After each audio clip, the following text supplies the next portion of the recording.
All right, Connie, welcome to the show. I'm super nervous. No. I'm coughing already because I have a serious journalist here. I mean, your new book, Connie, a memoir, is out. First of all, congratulations. That is no easy feat. Thank you. But you know what?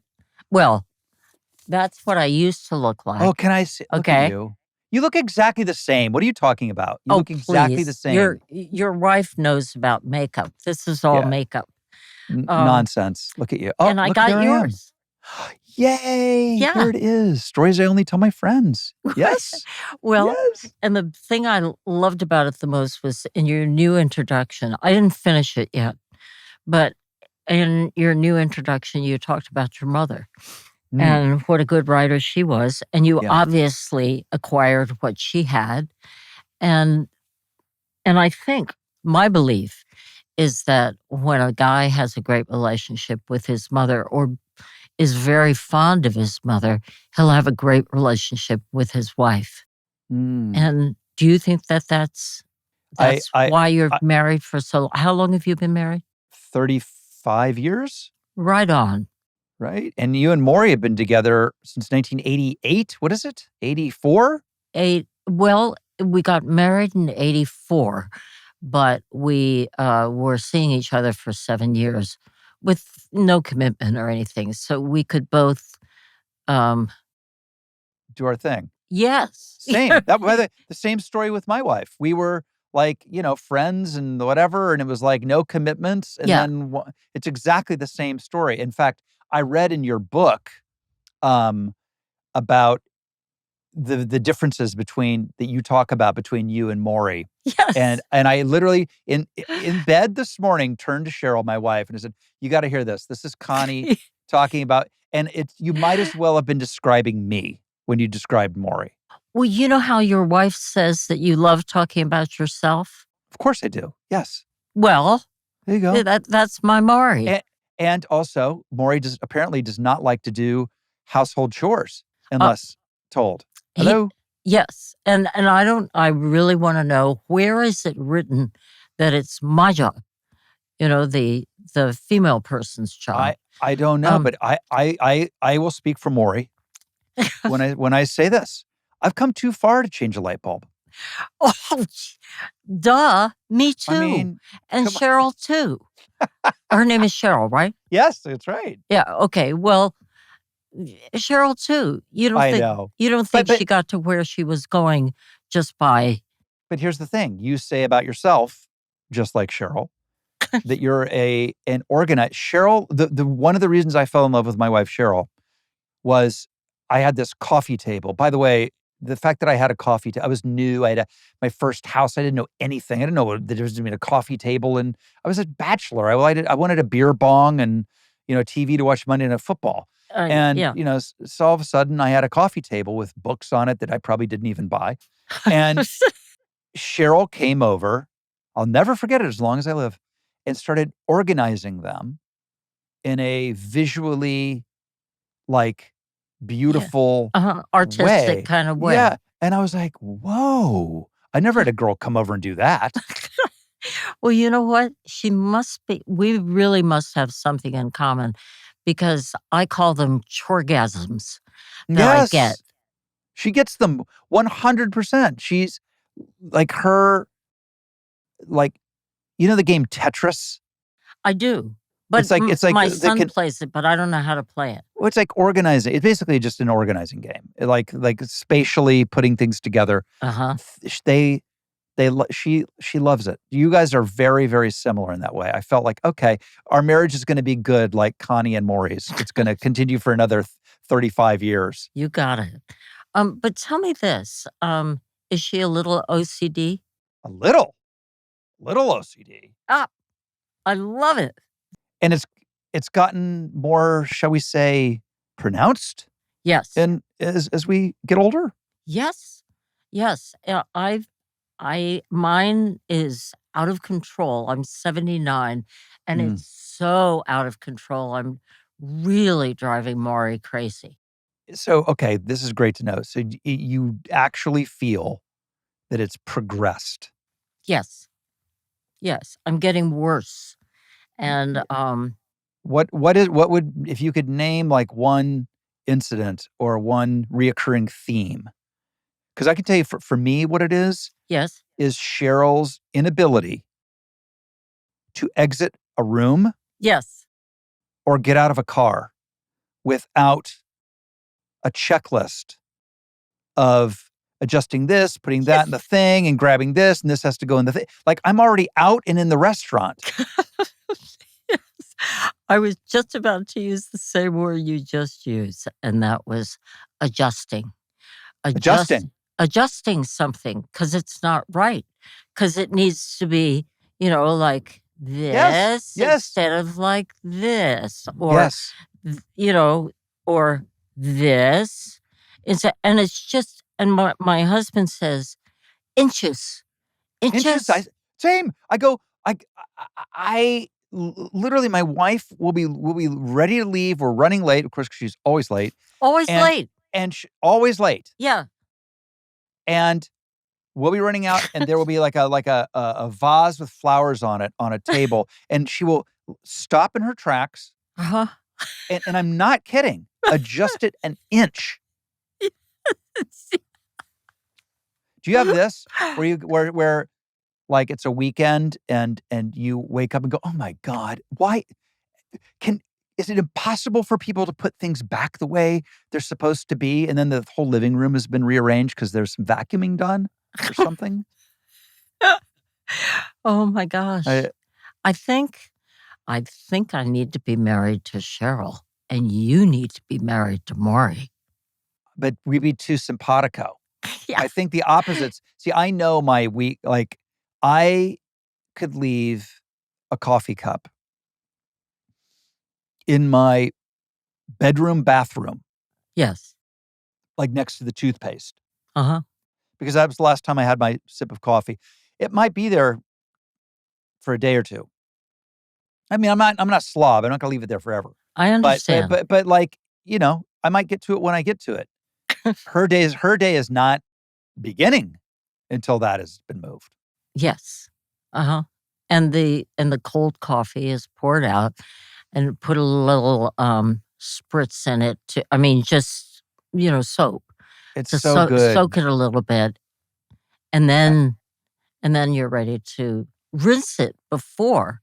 Sheryl and I are ready to rinse it before putting it in the dishwasher. Let me ask you this. Do you have the nose of a bloodhound? My wife Yeah. my wife literally will be like, there cannot, like, air freshener in cars. She can, like, it's really, and I'm not kidding, she should work as a professional bloodhound chasing down criminals. And she says, interestingly, it happened post-pregnancy. Oh, Like, she has super nose. right. After each son? Yeah, it happened after Matthew, my first son, like, super nose. I wonder what that, I mean, it's so interesting the way biology works. Yes. But it's frustrating because if I've tried to sneak a cigar, she there's can no smell it. Oh, there's no sneaking. Okay. But you know what? Our son is named Matthew too. See? I mean, you and I have always been, we had a great meeting back in the 80s. You probably don't remember it, at Café des Artistes. Really? I can't we believe did. I don't. But Yeah, I don't remember a lot of things. I left my memory on I-95. Go ahead. I understand, but we had a great meeting. We were talking about doing something on your new show. I think it was Face to Face, and we never really got around to doing it. But we had a great talk. I remember it very, very vividly. Oh my goodness! So I was super excited to read your book, and I have so many questions. I have more questions. Okay, first of all, you have to tell me about your father being a former spy. Pre-communist takeover in China. You got to tell me about this. Well, he was very, very secretive because he had to be, and that caused my mother not to trust him ever. Add to that he was a philanderer, and he'd be in Shanghai working, but he was getting into trouble. He was smoking and drinking and had a lot of women. And she caught him one time. She She came to see him in Shanghai because she was stuck at home living with his parents, because that was the tradition. When you get married, the woman goes and lives with the groom's parents. And she had a wretched mother-in-law. So she goes to Shanghai. She goes to the maitre d' and says, "I'm Mrs. Chung. Please seat me with Mr. Chung." And he said, "No, Mrs. Chung is already here." Oh, Whoa. the dreaded Mrs. Chung is already here. What did she do when she got to the table? You know what? The story always ended for me right there. Sure. I don't know, Mhm. because it was when she was ranting about how much she didn't like him. But the truth of the matter is that their marriage was arranged. And Wow. yeah, I mean, they were very, very traditional. They lived in a very traditional period. My father was born in 1909. My mother was born in 1911. Her feet were bound, as they bounded women's feet in gauze, literally, so that they could be this big, and they thought that was appealing to a prospective groom. It was as inexplicable as Victorian waists that were cinched, or as inexplicable as Kim Kardashian's waist, or Jeff Or butt. Bezos. Big butts. Yeah. Or Jeff Bezos's waist. I mean, wife's waist. It was ridiculous. So then their marriage was arranged. They were forced to be engaged at 12 and 14 and forced to be married at 17 and 19. So when my father, I mean, neither of them wanted to do that, to get married, but they did. They obeyed their parents. And so my father became an intelligence officer in Shanghai, and never could speak about where he was going or what he was doing. But he worked under Chiang Kai-shek, who was the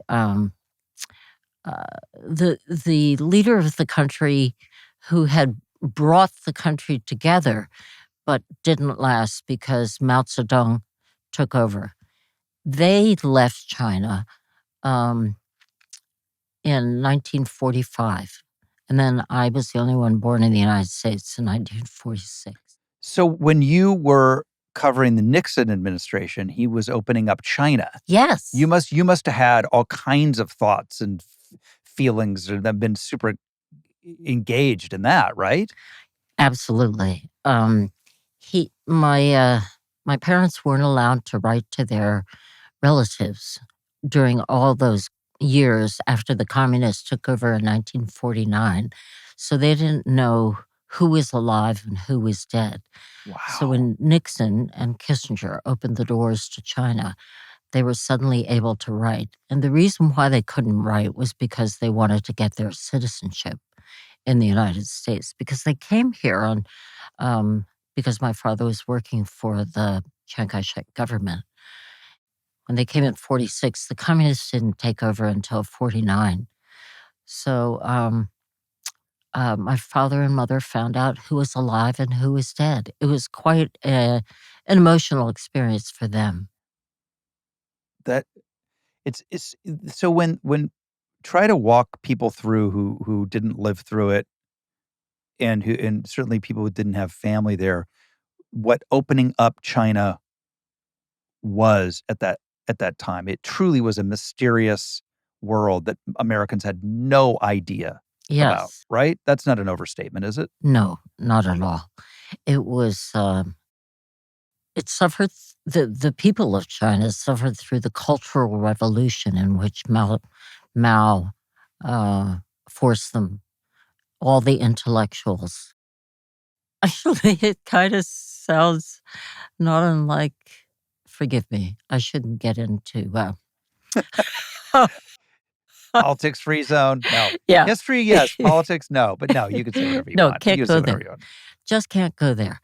Basically, what was happening was that there was an attack on intellectuals or people who had higher learning, and they were subjugated to work in fields and the like. When I went to China for the first time with NBC, I was able to see some relatives who had lived under that rule. And it had kind of loosened up by the time in the 80s, 1980s. But we had, when I went with NBC, we had minders who Sure. who followed us wherever we were going and tried to suppress the press. In other words, but at that time, we in media in the United States were a free press. Not so much now. People talk about like what it was like to be in movies in the 80s, and I go, that was the last of the golden age. I mean, it went on, but like I caught the last of the golden age of what it meant to be in movies and in TV in a way that it had been forever. Same with you. You literally worked with Walter Cronkite. Yes. When I mean, the notion of what Walter Cronkite represented today is like, you can't imagine a world in which that existed. Yeah, it's evaporated. It really has. I mean, I remember growing up to Cronkite. Everybody grew up. He was, I mean, he ended the Vietnam War. Yes. He did. Well, when you lose Walter Cronkite, you've lost the country.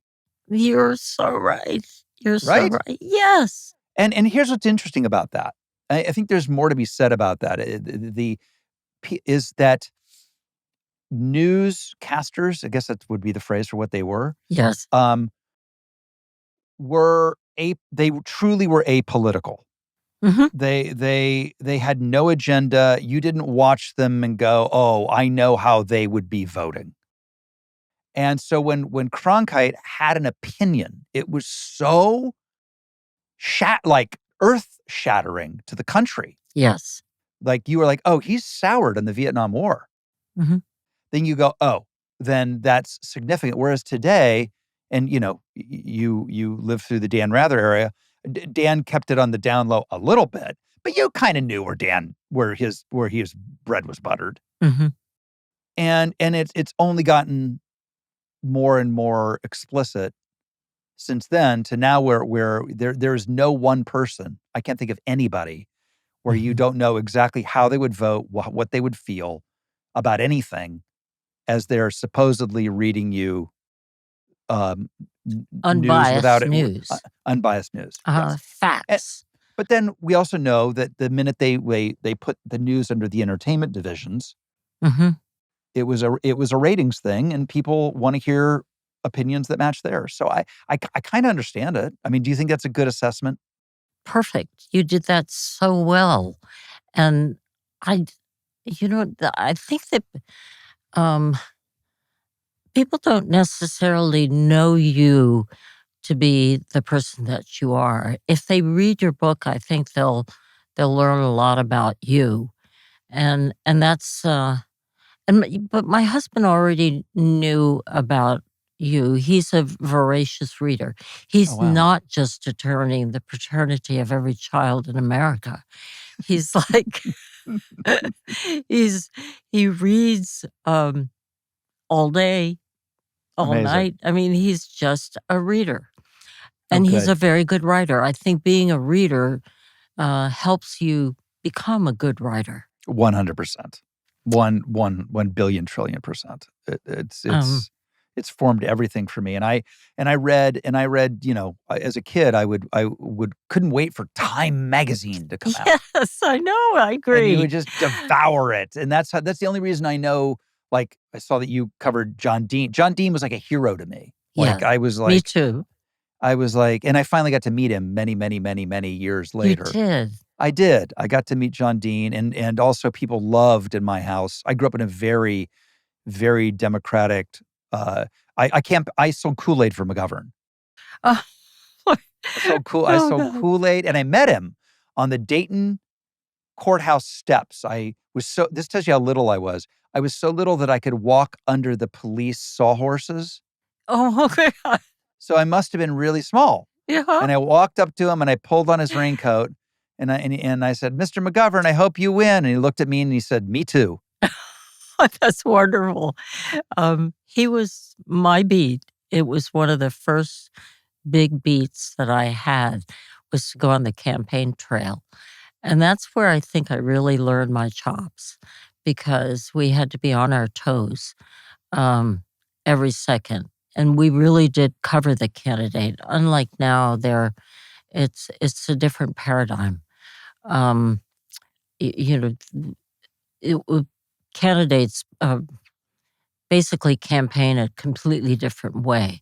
Right. But we were with him 24/7, and it was painful to be with somebody 24/7 because we could see how vulnerable they were. We could see the blemishes and the pimples, and we could see that um, presidential candidates just simply have the audacity to believe that they could be the leaders of the Western world.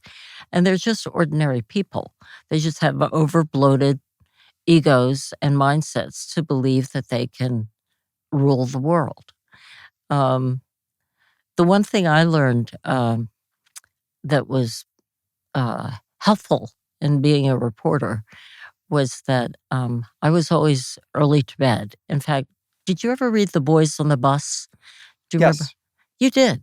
I love all this the campaign fear, even Fear and Loathing, and What It Takes is my all-time favorite of all the Yeah, books. you're so right. By What It Takes is the one. Ben something Kramer. Yeah. What's If people his haven't name? if you're all interested in the West Wing or politics or Ben something Kramer, Kramer, wasn't it? Thank Richard you. Richard Ben Ben, Kramer. What It Takes. Yes. And don't be freaked out by how long it is. It's stunning. It's a Stunning. wonderful political book. Stunning. I mean, you're so right. That was one of the all-time great books. Even better than many of the Theodore White books. But yeah. In The Boys on the Bus, Timothy Krause, who wrote it, said that he had the room next to me in some hotel. And he said I was always early to bed reciting my last radio spot before I was up and at him early in the morning with my microphone and sticking it in McGovern's face. Mm-hmm. And then I would realize that the New York Times or the Washington Post or the Boston Globe would get these scoops. And I figured out how. They were down at the bar getting the campaign aides drunk, and then they'd spill the beans. So forget about going to bed early. I went down to the bar because I knew how to drink from college. And there Amazing. I was, chugging whatever I wanted to chug, whether it was a beer or a gin or tonic or scotch or whatever. But because I was so young, I was able to get up and still be, spry in the morning. That was the culture of drinking. Yes. I remember, and again, I caught the tail end of it, but I can remember seeing Ted Kennedy literally crawling on his hands and knees. Oh my God. At a function. I mean, and we were all, people routinely hammered all the time. Yes. Routinely. Yeah. That was the drug of choice, if you will, back then. And people of both sides of the aisle would get obliterated together. Yes. They would hang out together. And then they would, wake up in the morning and then disagree and hector each other. But there was always that's the other thing about the world today is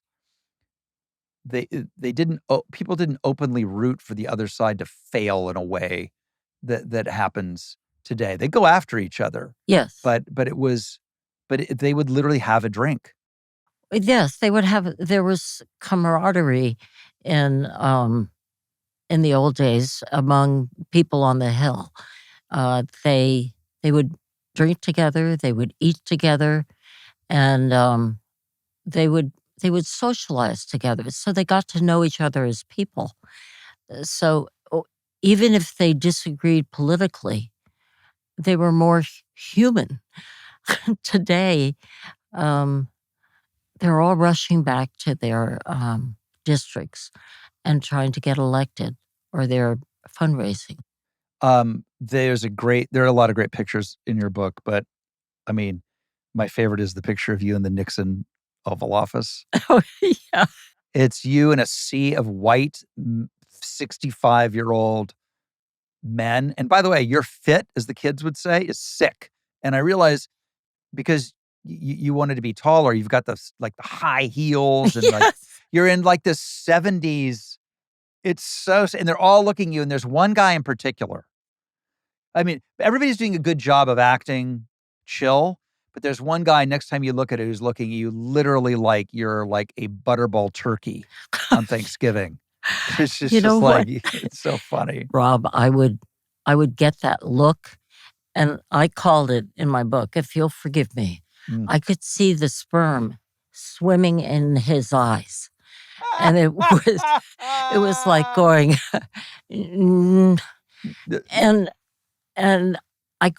I identified that look that every woman has seen before. It's that look. And it's like, oh, come on. Really? Well, this guy making no attempt.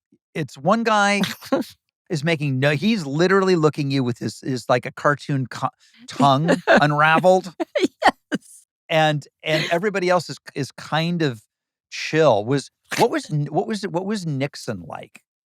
Well, you know what? One of the best stories is when I came in the Northwest Gate, and you know what it all looks like. I was heading towards your West Wing. Yep. And which is great. You were really great. Oh, thank you. I mean, thank you. I was just bowled over with your ability, and that you showed.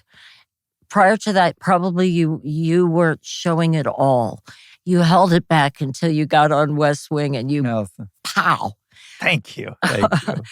I was walking towards the West Wing, and then I was going to make a left to go to the press office.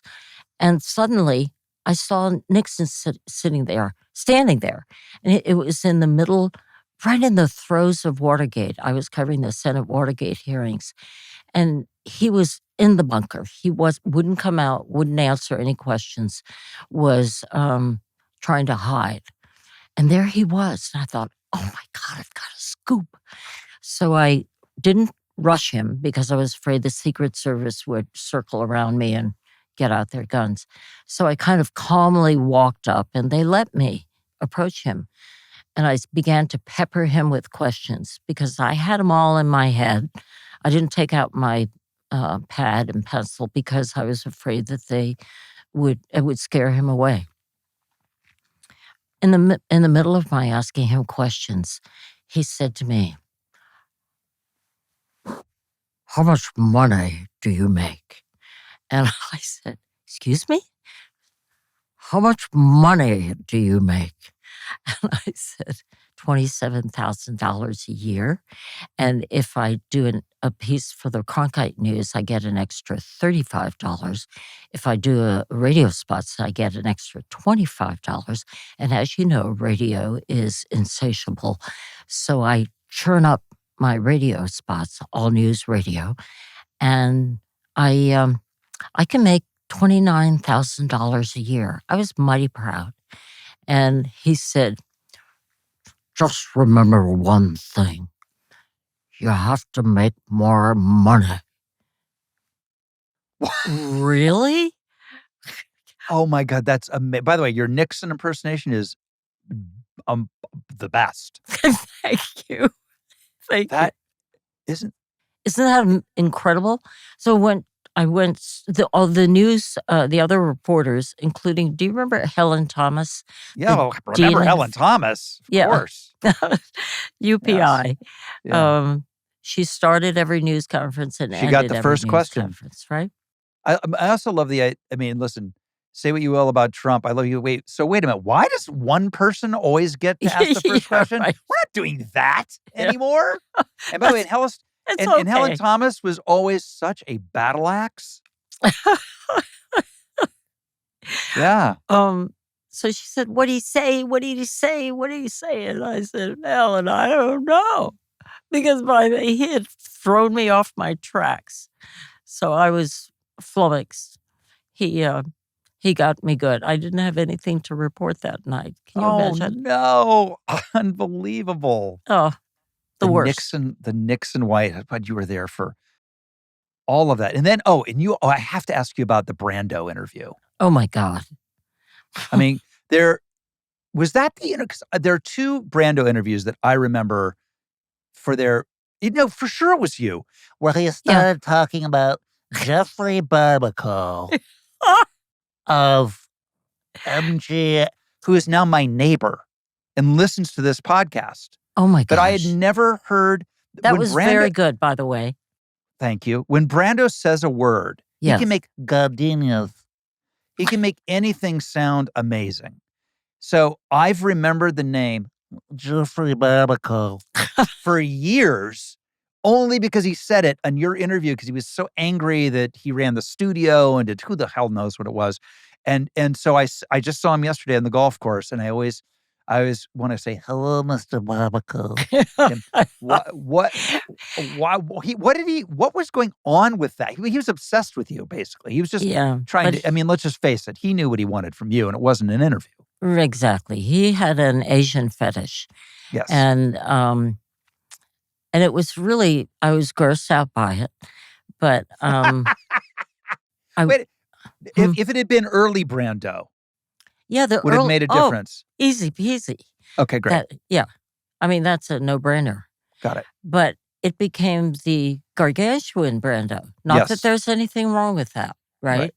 Right. He was probably 10 times what he was before in terms of physical attributes. Right. Or I don't know.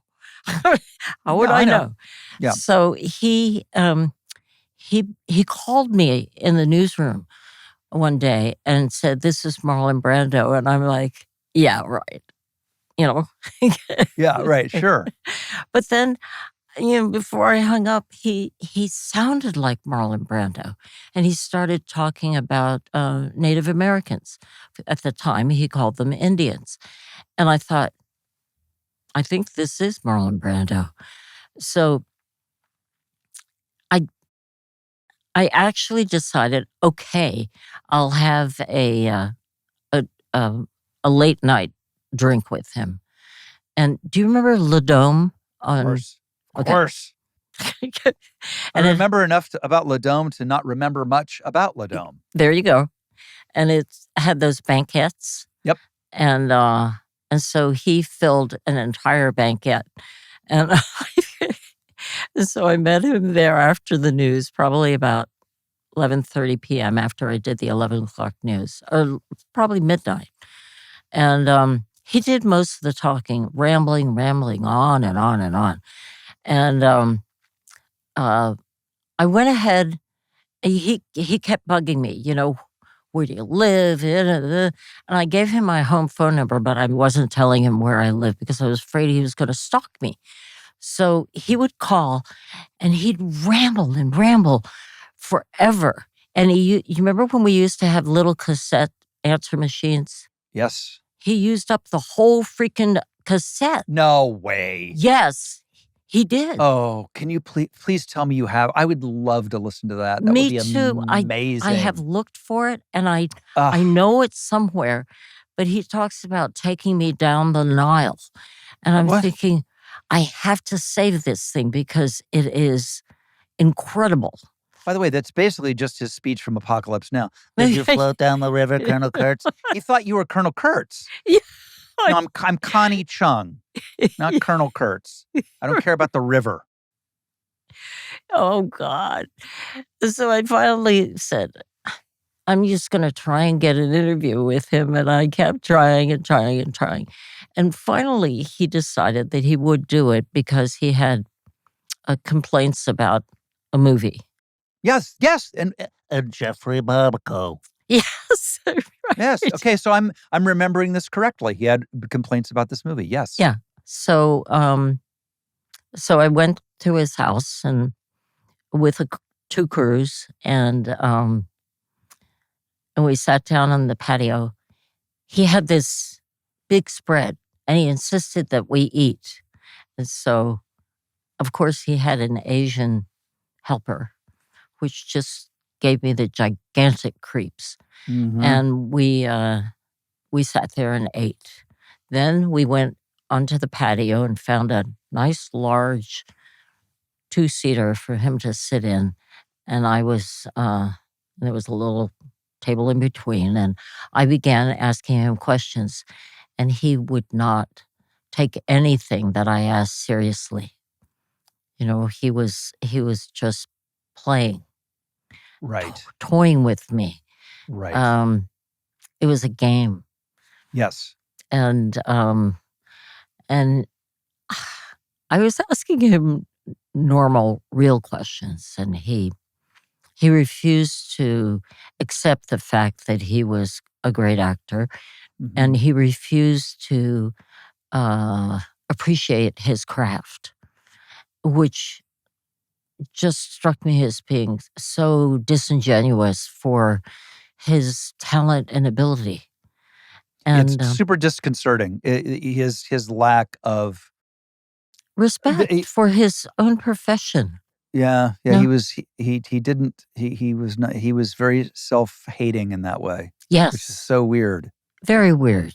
You're right. It was a very self-loathing uh, and unkind look at the craft of art Well, acting. here's the question though, which is worse?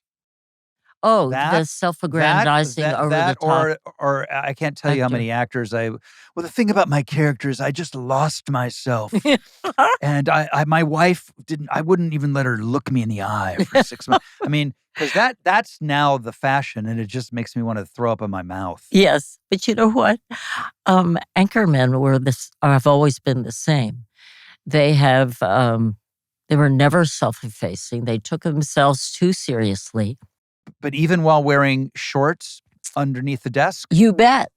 I have to when I have to show you how I describe Anchorman. Please. Okay. Yeah. Oh, here we go. Here we go. Anchorman. They acquired a disease called big shotitis. Mhm. It was characterized by a swelling of the head, an inability to stop talking, self-aggrandizing behavior, narcissistic tendencies, unrelenting hubris, delusions of grandeur, narcissistic tendencies, unrelenting hubris, delusions of grandeur, and this is my favorite, fantasies of sexual prowess. Interesting. Oh By the way, yeah. when I have to say, I'm not gonna name who it is, but when you were describing that, I had a very clear picture of one particular journalist who kinda got frog marched out of the business.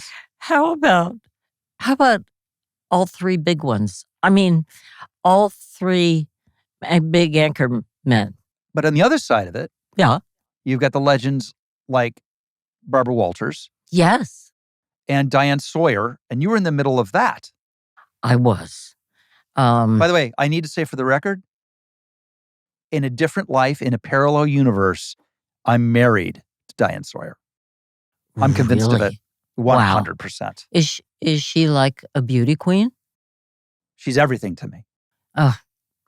Well, I mean, I don't know how you feel about Diane. Maybe you have complicated. It could be complicated. I don't know. But I'm just saying, I've had multiple people saying you two should get a room. Wait, hold on. Who two should get a room? Me and Diane, Oh, whenever we're together talking. oh, I see. I see. Get a room, you two. Well, she No, she was not nice to Barbara Walters, who I thought Mm, paved the way for all of us.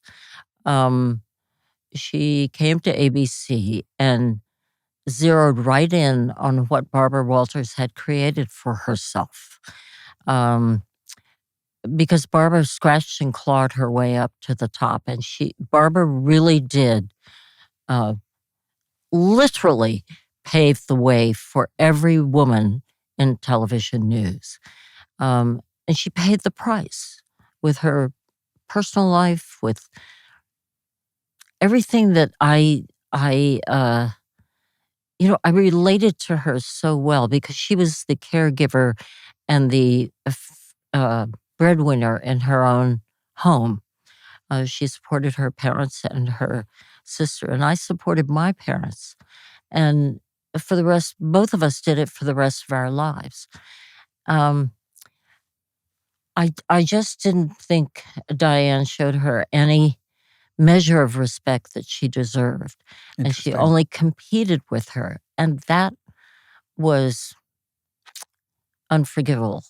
Forget the fact that Diane is so tall and I come up titty high to her. Now that is no freaking fun. Yeah, she's a quite a specimen. And Barbara, I didn't have a whole. I kind of missed Barbara. I was with her on The View a bunch of times Mhm. when she was still doing that. But I grew up in the aura, certainly, of her being the first woman to host a nightly newscast, and you being the second, of course. Well, Barbara and I both anchored with someone who despised us and didn't want us there. Um, Barbara's, This is Dan. you bet. And I'd rather not say his name, Rob. That's that is that is amazing. It- That is I mean, I love this news gossip stuff. It's not gossip, it's the truth. It's your life. yeah. I love the behind the scenes of this. That's why I love your book so much. It's Oh, got you uh, actually read it? yes, well, I get them and then I go, am I going to thumb it? Am I going to what? But you just have had such an incredible life, and it orbits so many things that I just happen to be interested in. Right? Mm. Yes, It's I got it's it. so Uh-huh. But I yours is a storytelling book as yeah well. I mean, yes we were both telling stories, and yes each chapter, in many ways, is a story with a beginning, middle, and an end. And that's why you could have been a journalist instead of an actor. But I think you combined both. And well you wrote a second book, and now you're on a third. Is that right? Or that's right did that's I? right. No, you're absolutely right. I'm on a deadline. I always wait till deadlines. I always did that Yeah. with homework. I wait till like the sword is hanging over my neck. Yes. So I literally today, you're going off to Kimmel, I'm going off to Wright. And I'm but sorry. I do love it. I do, particularly I work in a collaborative medium. So many people get to be additive to movies and TV Yes. and derivative. Additive, Mhm. it can go both cuts both ways. Mhm. But with the books, it's love it or leave it. It's all me, and it's fun to be completely in Mhm. control of your own storytelling. Yes, yes. I understand and I agree. It's but I found it torturous. I really found it to be debilitating. Um how long did it take you to write your first book? The first book, what's funny, I rushed it at the end because I knew Oprah was going off the air, and Oh, you wanted uh, to get in there in and I that wanted to, action. and I was on the last week of the Oprah Winfrey Show, Perfect. and so I would say it was off and on writing fairly regularly, almost a year. Wow. Because I couldn't. I couldn't get my mojo, so it must have taken me like 5 years, but it was a seed in my head 10 years earlier. My husband kept saying, "Have you gotten your parents out of China yet?" Amazing. I so relate. Connie, I would be like, I'm still 15 years old in this book, and I'm still in Malibu. I better get cracking. Oh, I'll tell you, your abilities astound me, and particularly your ability to not be Hollywood. Aw, thank I mean, you. well, but I think that's much to be You. said for your. Not that there's anything wrong with it. It's just No. that the the self-aggrandizing characteristics that you were telling me about that some actors and actresses suffer from is it does make you want to throw up, I'm sure. But it's the And same in my business. well, and and first of all, thank you for saying that. It's really, really kind and means a lot. And I think it's like Well, it's just anything. my impression. You could be a total asshole, and I don't know it. Like you'll have to talk to my wife. She'll give you Okay. this skinny. She'll But give me like this skinny. she'll give me this skinny. But with it's about having perspective Yes. and knowing how to read a room. And if you have to be able to do that. And like I take what I do really seriously. But Yes. that's different than taking like do you know what I'm saying? It's like Yes, it's yes. you want the middle ground between Brando and fill in the blank pretentious actor. Yes.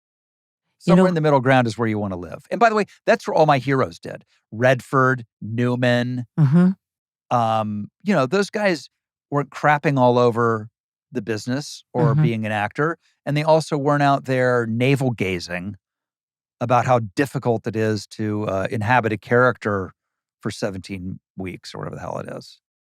You know what? Here you go again, being like my husband. His mantra is don't take your critics seriously, don't take your naysayers seriously, don't take yourself seriously. Just take your work seriously. And um, Yeah, I love it. yeah, don't you think I do. I think that's I might be wise? Maury. I I might be a reincarnation of Maury, even though he's still very much alive, thankfully. I think maybe you're right. He's 86 and he's still rocking, just like you're 66? I'm 61. My dad is Oh, 86. My dad oh, is literally the same age as Maury, and it's the same, wow, rocking the free world still. wow. I'm sorry, I thought that you're 61. That's right. Okay. Don't give me any more years than I already have, Connie. I'm already on the cover of AARP and haven't recovered from No, that. you Have know, not recovered. it's so shocking, isn't it? Shocking. Shocking. I mean, it feels like yesterday was Teen Beat. What isn't it? And you were not on the cover of George. I, They did not, no, they I sh was I was on you was I the was on the last cover. last cover that John chose. Uh-huh.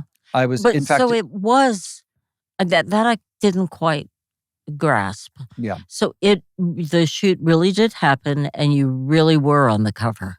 Yep, Because he we shot that we were shooting the cover that John put up a huge fight on my behalf to get me the yes. cover, Uh-huh. and And the West Wing people were being obnoxious about it. they didn't want me on the cover. No, they didn't. They Mhm. didn't think that was going to be good for the show. But George, it's his magazine, Magazine. so he Uh-huh. made the call, and I was grateful for that. But and then sadly, the day we were shooting The plane he went down. he yeah, it was just such a Uh-huh. We're talking about John F. Kennedy Jr. yeah. and What his wife and his wife's sister. I know. Oh, Um, so sad. But the um, way you led into it, yeah. was Meeting him fascinating. on the political trail, meeting John. That's how I met him out in those days, and he Mm. he had a ton of charisma. It would have been fun to see what he would have done with the rest of his life. Connie, I know you have to go. They're flashing me. You have to leave. Thank you. Will you please give Maury a hello for me? Okay. And if you're ever on the West Coast, La Dome isn't around, but we could go to the modern day equivalent. What is it? And I would like that. There's nothing there in that building anymore. I look at it all the time. There's nothing there anymore. I would have to think. By the way, those things don't exist anymore because people don't go out anymore like that. Yes. They don't. Wow. They don't go out like that anymore. People get Postmates. If you were doing it today, come up to Mulholland and we'll do Postmates some Kung Pao chicken together. All right. Thank you. Thank you. That was great. It was really wonderful to talk to you. So fun.